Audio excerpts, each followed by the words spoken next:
بسم اللہ الرحمن الرحیم۔ سامعین السلام علیکم۔ ایک بزرگ فرماتے ہیں کہ میں ایک سال سخت گرمی کے زمانے میں حج کو چلا۔ لو بڑی شدت سے چلتی تھی۔ ایک دن جب میں وسط حجاز میں پہنچا تو اتفاقاً قافلے سے بچھڑ گیا اور مجھے کچھ غنودگی سی آ گئی۔ میری آنکھ لگی تو اس جنگل کے بیاباں میں ایک شخص کو دیکھا تو میں جلدی جلدی اس کی طرف چلا تو دیکھا ایک کم سن لڑکا تھا جس کی داڑھی بھی نہ نکلی تھی اور اس قدر حسین کہ گویا 14ویں رات کا چاند ہے، بلکہ دوپہر کا سورج اس پر ناز و نعمت کے کرشمے چمک رہے ہیں۔ میں نے اس کو سلام کیا۔ اس نے کہا ابراہیم، وعلیکم السلام۔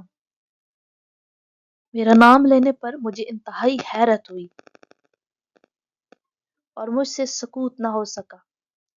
میں نے بڑے تعجب سے پوچھا کہ صاحبزادے، تجھے میرا نام کس طرح معلوم ہوا؟ تو نے تو مجھے کبھی دیکھا بھی نہیں۔ کہنے لگا ابراہیم، جب سے مجھے معرفت حاصل ہوئی ہے میں انجان نہیں بنا، اور جب سے مجھے وصال نصیب ہوا کبھی فراق نہیں ہوا۔ میں نے پوچھا اس سخت گرمی میں اس جنگل میں تجھے کیا مجبوری کھینچ کر لائی؟ کہنے لگا ابراہیم، اس کے سوا میں نے کبھی کسی سے انس پیدا نہیں کیا اور نہ اس کے سوا کسی کو ساتھی اور رفیق بنایا۔ میں اس کے معبود ہونے کا اقرار کر چکا ہوں۔ میں نے پوچھا کہ تیرے کھانے پینے کا ذریعہ کیا ہے؟ کہنے لگا محبوب نے اپنے ذمے لے رکھا ہے، مجھے بھوک لگے گی تو اللہ کا ذکر میرا پیٹ بھرے گا اور اللہ کی حمد کی وجہ سے میں پیاسا نہیں ہو سکتا، اور اگر میں ضعیف ہوں تو اس کا عشق مجھے حجاز سے خراسہ تک لے جا سکتا ہے، تو میرے بچپن کی وجہ سے مجھے حقیر سمجھتا ہے۔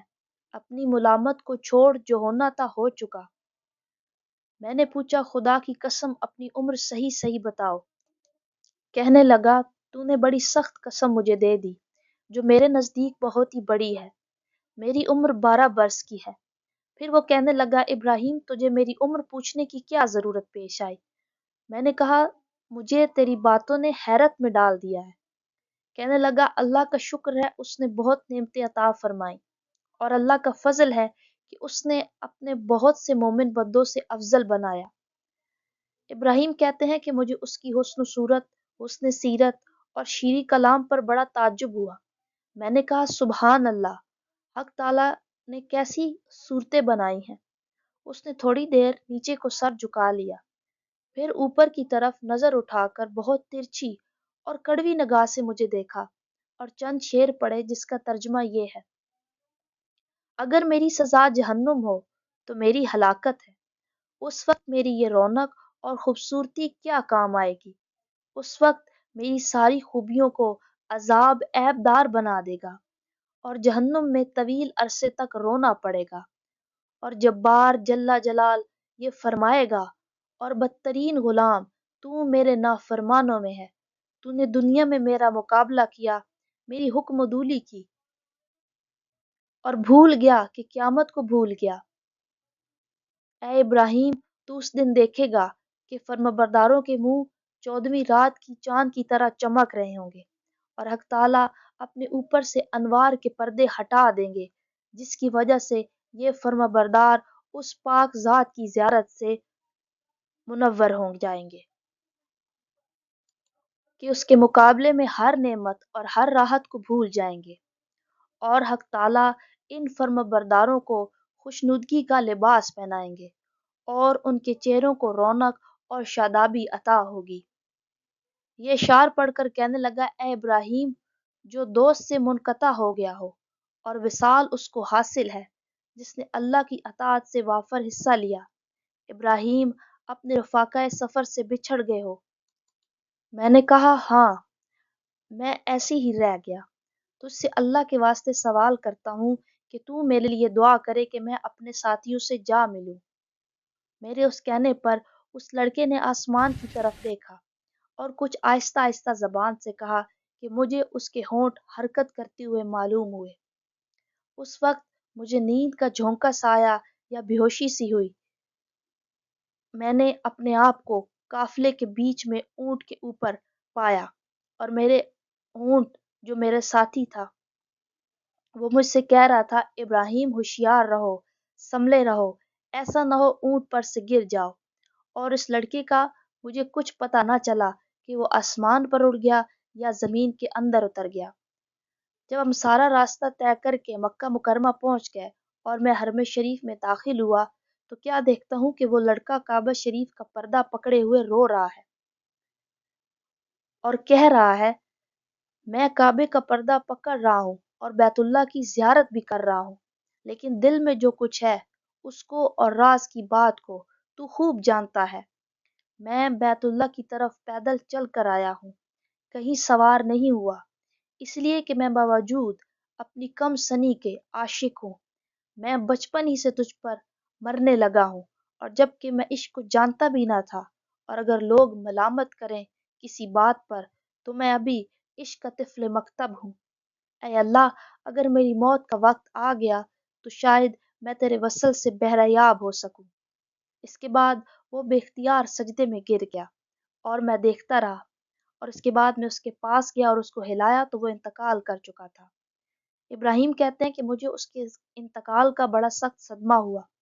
میں وہاں سے اٹھ کر اپنی قیامگاہ پر آیا اور اس کے کفن دینے کے لیے کپڑا لیا اور مدد کے لیے ایک دو آدمی ساتھ لیے اور وہاں پہنچا جہاں اس کو مردہ چھوڑ آیا تھا، مگر اس کا کہیں نشان پتہ نہ چلا۔ وہاں دوسرے حاجیوں سے بھی دریافت کیا، مگر کسی نے اسے نہیں دیکھا۔ میں سمجھا کہ اللہ تعالیٰ نے اس کو لوگوں کی آنکھوں سے پوشیدہ فرما رکھا تھا۔ میں وہاں سے اپنے قیامگاہ پر واپس آ گیا اور مجھے کچھ غنودگی سی آئی، تو میں نے اس کو خواب میں دیکھا کہ وہ ایک بہت بڑے مجمع میں ہے اور سب سے پیش پیش ہے، اور اس پر اس قدر نور چمک رہا ہے اور ایسے عمدہ جوڑے ہیں کہ ان کی صفت بیان ہی نہیں آ سکتی۔ میں نے اس سے پوچھا کہ تو وہی لڑکا ہے؟ کہنے لگا، میں وہی ہوں۔ میں نے پوچھا، کیا تیرا انتقال نہیں ہوا؟ اس نے کہا، ہاں ہو گیا۔ میں نے کہا، میں نے تجھے تجزیز و تکفین کے لیے بہت تلاش کیا، کہیں پتہ نہ چلا۔ کہنے لگا، ابراہیم سن، جس نے مجھے شہر سے نکالا اور اپنی محبت میں گرفتار کیا اور میرے عزیز و اقارب سے مجھے جدا کیا، اسی نے مجھے کفن دیا اور کسی دوسرے کا محتاج بننے نہیں دیا۔ میں نے پوچھا کہ حق تعالیٰ نے مرنے کے بعد تیرے ساتھ کیا معاملہ کیا؟ اس نے کہا، اللہ تعالیٰ نے مجھے اپنے سامنے کھڑا کیا اور فرمایا کہ تو کیا چاہتا ہے؟ میں نے عرض کی، الہی تو مقصود ہے اور تیری ہی مجھے آرزو ہے۔ فرمایا کہ بے شک تو میرا سچا بندہ ہے اور جو تو مانگے اس کے لیے کوئی رکاوٹ نہیں۔ میں نے عرض کیا کہ میں یہ چاہتا ہوں کہ میرے زمانے کے تمام آدمی میں میری سفارش قبول فرما لے۔ ارشاد ہوا کہ ان سب کے بارے میں تیری سفارش مقبول ہے۔ ابراہیم کہتے ہیں کہ اس کے بعد اس لڑکے نے خواب میں مجھ سے رخصتی مصافحہ کیا اور میں نیند سے بیدار ہو گیا۔ میں نے حج کے جو ارکان باقی تھے وہ پورے کیے، مگر اس لڑکی کی یاد سے اور اس کے رنج سے میرے دل کو قرار نہ تھا۔ میں حج سے فارغ ہو کر واپس ہوا، لیکن حالت یہ تھی کہ راستے میں سارے قافلے والے یہ کہتے تھے کہ ابراہیم، تیرے ہاتھ کی مہک سے ہر شخص حیران ہے کہ کیسی خوشبو آ رہی ہے۔ اور اس واقعے کو نقل کرنے والے کہتے ہیں کہ مرنے تک ابراہیم کے ہاتھوں سے وہی خوشبو آتی رہی تھی۔ بے شک جو اللہ کی محبت میں ڈوب جاتا ہے اور اس کی کیفیت ایسی ہو جاتی ہے، اور یقیناً اصل چیز تو اللہ اور اس کے رسول کی محبت ہی ہے۔ خوش نصیب ہیں وہ مسلمان جو اللہ اور اس کی رسول کی محبت میں ڈوب کر زندگی گزارے۔ دعا ہے کہ اللہ تعالی ہمیں بھی اپنی حقیقی محبت نصیب فرمائے۔ آمین۔